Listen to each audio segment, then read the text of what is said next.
Le CLAV, c'est un outil de gouvernance locale à l'échelle départementale qui vise initialement à organiser l'aide aux victimes après crise, comme un attentat terroriste ou un accident collectif, puis il s'est généralisé pour les victimes de toutes les infractions pénales.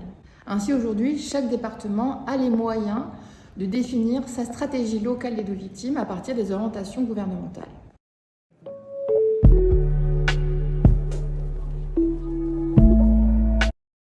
Le CLAV est à l'initiative des coprésidents de l'instance, que sont le préfet et le procureur de la République, qui réunissent autour de la table l'ensemble des acteurs locaux, institutionnels et associatifs.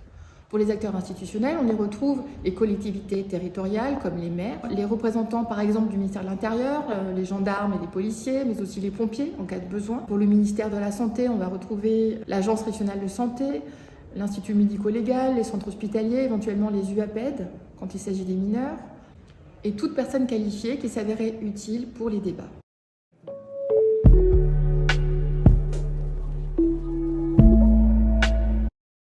Le CLAV répond à plusieurs missions, dont celle essentielle de favoriser une bonne interconnaissance entre les différents acteurs locaux.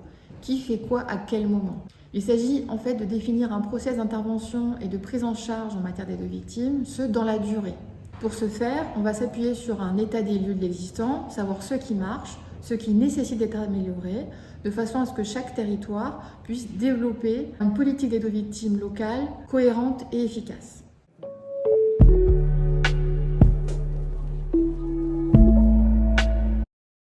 Le CLAV, ça marche, c'est utile, car on y structure les bonnes pratiques locales, et surtout à travers les CLAV thématiques concernant les violences conjugales et intrafamiliales, les violences faites aux mineurs, mais aussi les accidentés de la route, à travers l'accompagnement des familles endeuillées, et bientôt la prise en charge des adultes vulnérables victimes de maltraitance, que sont les aînés et les personnes souffrant de handicap.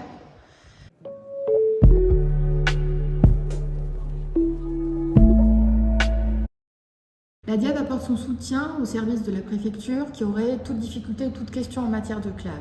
La délégation assure également une veille des textes en vigueur pour actualiser les schémas départementaux d'aide aux victimes. Elle vise aussi à diffuser les bonnes pratiques entre les territoires, parce que ce qui marche dans un CLAV peut marcher dans un CLAV d'un autre territoire. On voit par exemple en ce moment la généralisation des protocoles suite à un décès violent. Le CLAV est ainsi au cœur de la vie des territoires et la délégation y apporte tout son soutien pour développer une véritable culture partagée de l'aide aux victimes.